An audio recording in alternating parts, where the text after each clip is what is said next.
এই বাড়ির আশেপাশের এমন কিছু জায়গা আছে যেখানে জিনদের পছন্দের জায়গা এটি। এক ভাই জানতে চেয়েছেন যে বাসাবাড়ির আশেপাশে কোন কোন স্থানে জিন থাকে। মূলত জিনদের থাকার জায়গা আল্লাহ রাব্বুল আলামিন আমাদের চোখের অন্ত আড়ালে আল্লাহ তাআলা নির্ধারণ করেছেন, আমরা তাদেরকে দেখি না। আল্লাহ রাব্বুল আলামিন আমাদের পাশাপাশি তাদেরকেও আল্লাহ পাকের ইবাদত করার জন্য আল্লাহ রাব্বুল আলামিন সৃষ্টি করেছেন।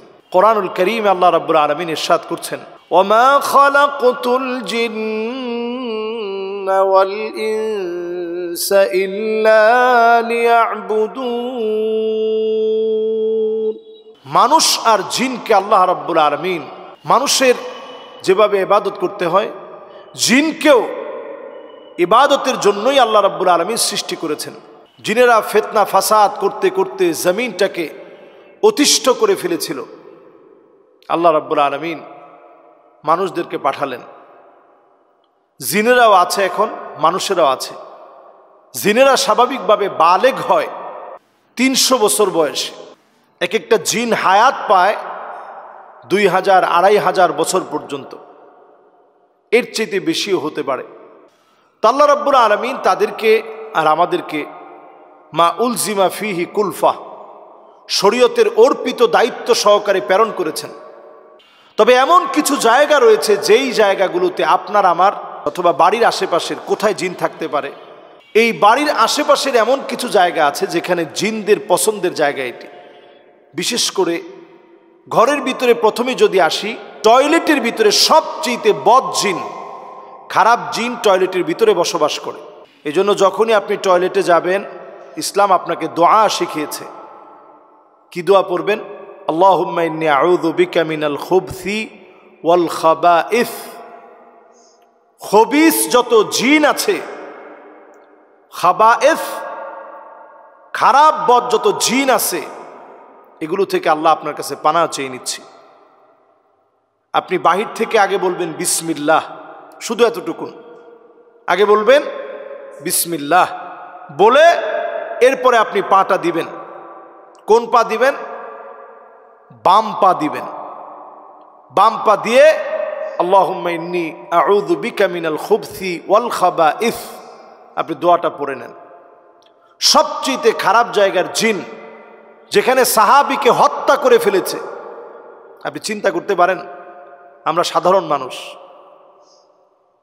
এরপরে ঘরের ভিতরে আরো একটি জায়গা, যেই জায়গাটা জিনদের বসবাসের জায়গা, পরিত্যক্ত একটা রুম, যেই রুমের ভিতরে বিছানায় আপনি কখনো হয়তো তেমন থাকেন না, মেহমানখানা, মেহমানদের জন্য রেখে দিয়েছেন। এটার বিছানা পর্যন্ত আপনি কখনো নেড়েচেড়ে দেখেন না, এখানে জিনরা বসবাস করতে পারে। এজন্য পরিত্যক্ত কোনো ঘর অথবা চলমান যেখানে মানুষ বসবাস করছে, এই রকম ঘরেও যখন আপনি প্রবেশ করবেন, আপনি নিজে আগে সালাম দেন। বিসমিল্লাহ বলে আপনি ঘরের মধ্যে প্রবেশ করেন। আসসালামু আলাইকুম ওয়া রাহমাতুল্লাহ, উচ্চ আওয়াজে আপনি সালামটা দেন। আপনার বিছানার চাদর ভালো করে আপনি পরিষ্কার পরিচ্ছন্ন করে একটু ঝেড়ে এরপরে আপনি ঘুমাবেন। নবীজি সব সময় ফাকান্নাসা রাসূলুল্লাহ, তিনি নিজ হাতে ঝাড়ু নিয়ে এরপরে বিছানার চাদরের উপরে তিনি একটু ঝেড়ে নিতেন।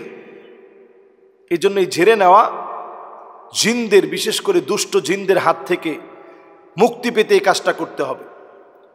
তৃতীয় নাম্বারে, আপনি যদি কখনো সাপ দেখেন, আপনি প্রথমবারই সাপকে আঘাত করবেন না। আপনি বলবেন যে জিন হলে তুমি চলে যাও, জিন হলে তুমি চলে যাও। বিসমিল্লাহ বলে আপনি কথাগুলা বলবেন, বিসমিল্লাহ, জিন হলে তুমি চলে যাও। এরপরেও যদি সে না যায়, আপনাকে যদি মনে হয় যে সে ক্ষতি করবে, তখন আপনি তাকে অ্যাটাক করতে পারেন। এর আগে আপনি অ্যাটাক করলে সে আপনার ক্ষতি করার চেষ্টা করবে। এই বিষয়টা ইনশাআল্লাহ আমরা খেয়াল করব। আমাদের যাদের পাকঘরগুলো আছে, রান্নাঘর যেটাকে আমরা বলি, এই রান্নাঘরের মধ্যে জিনদের, দুষ্ট জিনেরা রান্নাঘরের মধ্যে অবস্থান করে। এরা প্রচণ্ড চর্বির ঘ্রাণটা পছন্দ করে। তাদের খাবারের ভিতরে চর্বিটা প্রধানতম খানা। আমার আপনার যে কাঁটাগুলো আছে, যেগুলো আমরা পাকঘরে রেখে দিই, এই কাঁটাগুলো তাদের খাবার। তাদের এই খাবারের মধ্যে যখন আপনি পানি ঢেলে দিবেন, সে প্রচণ্ড রাগান্বিত হবে, আপনার ক্ষতি করার চেষ্টা করবে। এজন্য আমরা পাকঘরের ভিতরে যখনই আমাদের কাঁটাগুলো হাড়গুলো আমরা রেখে আসব, কোনোভাবেই আমরা পানি মিশ্রিত করব না, কারণ এটা তার রিজিক, তার রিস্ক। যখন সে হাত দেয়, আল্লাহ রাব্বুল আলামিন এই রিস্কগুলো আল্লাহ তাআলা দান করেন। কাজে এই কাজটা আমরা কোনোভাবেই করব না।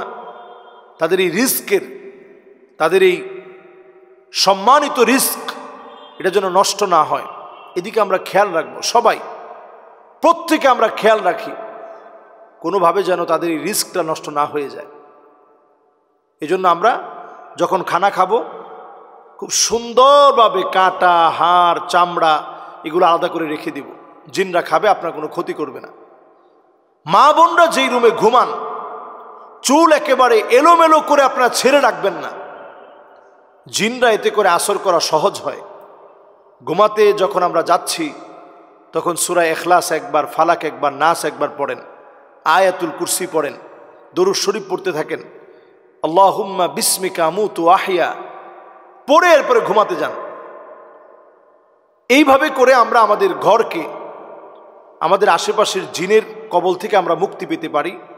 এরপরে আমাদের ঘরের পাশে যে বড় গাছগুলো থাকে, এই গাছের মধ্যে জিনেরা, দীর্ঘদিন পুরানো গাছ, এই গাছের মধ্যে জিনদের আবাসস্থল, এখানে জিনেরা থাকতে পারে। এজন্য এখান দিয়ে যাওয়ার সময় আপনি যদি শরীরের ভিতরে ফিল করেন যে কেউ আপনাকে পিছন থেকে হয়তো ক্ষতি করার চেষ্টা করতেছে, আপনি পিছনে না তাকিয়ে লা হাওলা ওয়ালা কুওয়াতা ইল্লা বিল্লাহ, আল্লাহু লা ইলাহা ইল্লা হুয়াল হাইয়ুল কাইয়্যুম, লা তাখুযুহু সিনাতু ওয়ালা নাওম, লাহু মা ফিস সামাওয়াতি ওয়া মা ফিল আরদ, মান যাল্লাযী ইয়াশফাউ ইনদাহু ইল্লা বিইذনিহি, ইয়ালামু মা বাইনা আইদিহিম ওয়া মা খালফাহুম, ওয়া লা ইউহীতুনা বিশাইইন মিন ইলমিহি ইল্লা বিমা শাআ, ওয়াসি'a কুরসিয়্যুহুস সামাওয়াতি ওয়াল আরদ, ওয়া লা ইয়াউদুহু হিফযুহুমা ওয়া হুয়াল আলিয়্যুল আযীম। আয়াতুল কুরসিটা পড়বেন, আপনার কোনো ক্ষতি ইনশাল্লাহ করতে পারবে না। এরপরে যখন আপনি বাজারে যাবেন, এমন লোক আপনি হবেন না যে বাজারে আপনি গেছেন, প্রথমে ঢুকছেন, একেবারে শেষ, সবার শেষে বের হইছেন। এই লোকটাকে জিন নানাভাবে প্রভাবিত করে, আসর করে ফেলে। এজন্য বাজারে গেলে দোয়াটা পড়া, আল্লাহুম্মা ইন্নী আসআলুকা খায়রাহা ওয়া আউযু বিকা মিন শাররিহা। বাজারের যে কল্যাণকর দিক আছে, ব্যবসা বাণিজ্যের বরকত, অথবা আমি নিজে কেনাকাটা করলাম, এগুলো একটু সহজলব্ধভাবে ভালো ভালো জিনিস কেনা, এই কল্যাণকর জিনিসগুলো আল্লাহ আপনি দান করেন। ওয়া আউযু বিকা মিন শাররিহা, অমঙ্গল থেকে আল্লাহ আপনি হেফাজত করেন। বাস এই দোয়াটা বাজারে গিয়ে পড়ে নেওয়া। আশেপাশের এই অবস্থানগুলোতে জিনের একটা আনাগুনা থাকে, এবং কবরস্থানে বদ জিনের আনাগুনা থাকে। এই কবরস্থানের যে জিন, এরাও মানুষকে ক্ষতি করার চেষ্টা করে। বিভিন্ন জায়গায় জিনেরা থাকতে পারে, আমরা তাদেরকে দেখি না। এই জায়গাতেও জিন থাকতে পারে। আমরা যে মাহফিল করি, মাহফিলেও শ্রোতা হিসেবে জিন আসতে পারে।